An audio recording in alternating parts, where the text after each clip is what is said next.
The Amiga 500 was the first real gaming computer for adults. Forget about the cute games on the Sega Genesis and on the Nintendo Entertainment System. Super Frog kicked the asses of both Mario and Sonic. That is at least what my brother and I thought when we got our first Amiga 500 for Christmas. We not only got the Amiga, but we also got several hundreds of discs with games on them. Some of the games were quite a bit more adult than those on the previously mentioned systems, but I will save the story about those games for another time. Today's video is about those Amiga 500 classics that were awesome back in the days and that still hold up. Because of the machine's strong back catalog, it has been quite hard to narrow it down to only 10 games. But here we go. Here are my top 10 favorite Amiga 500 games.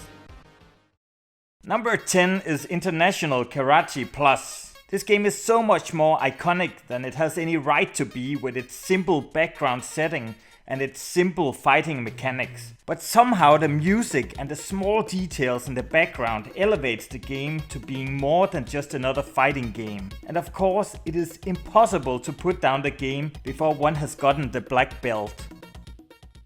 Number 9 is Another World. The first time I saw this game, my brain almost melted. The graphics were so mind-blowing, and it almost felt like you were controlling a character in a real movie. The only other game that came close to the graphics of Another World was Walker, which put you in control of the robot from RoboCop. But still to this day, Another World feels, sounds and looks iconic, and it almost feels like the movie Cypher. The only thing that holds back the game from placing higher on the list is its very short running time. Number 8 is Bobble.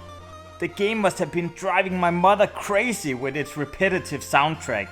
My brother and I must have completed the game's 100 levels at least a gazillion times, both on the Commodore 64 and on the Amiga 500. The game did have some competition in Rainbow Island and especially Parasol Stars, which had larger levels and more complex game mechanics. However, it did not have this amazing soundtrack and two cute little dragons as its main characters. Number 7 is Megalomania. This game starts you out in the Stone Age and lets you develop all the way into a nuclear power. The gameplay is quite simple and revolves around you assigning your population either to breeding, researching, attacking, mining or defending. The more people you bring into one level, the less you will have available for the coming levels. In that sense, the game is brutal, as wasting too many people in the start of the game will make the game unbeatable. I still enjoy taking a match of the game now and then. Number 6 is Pang. I remember playing the game at many rest stops on our family vacations to Germany, and when we got the game on the Amiga, we were hooked.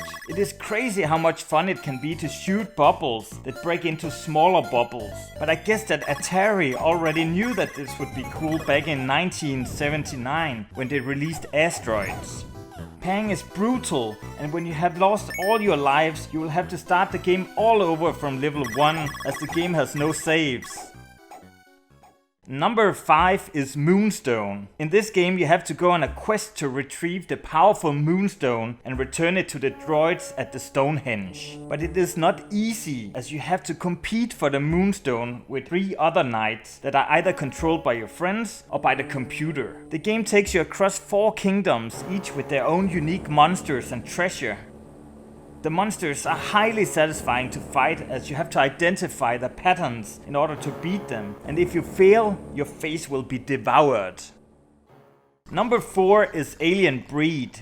After having watched Aliens as a 9-year-old, I was sure aliens would come out of my stomach at any moment, but whenever I played Alien Breed with my big brother, I always felt safe. The game is a top-down shooter where you have to go from position A to B while being attacked by aliens from all sides. One of the groundbreaking things for us back then was that the game allowed you to buy bigger and cooler guns. The game is super atmospheric, and it is still a quite enjoyable multiplayer experience to this day. Number 3 is Lotus Turbo Challenge 2. One of the greatest things about this game is its soundtrack. Though it is a racing game, this was one of the few games where my brother and I were not competing, but instead we were encouraging each other to reach the next checkpoint, such that we could unlock new levels with cool weather effects. Back in the 90s, you couldn't just look up what the next level would look like on the web. Instead, you had to put in the hard work and unlock it yourself. This meant that each new level unlocked felt like a huge achievement.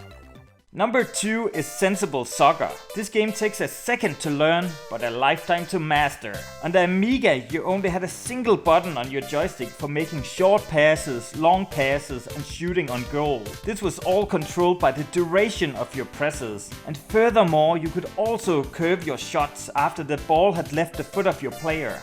I much prefer these controls to the 10-button setup in the modern FIFA games. Sensible Soccer is still fun to play, and I hope that we one day will see a re-release of the game in 8K.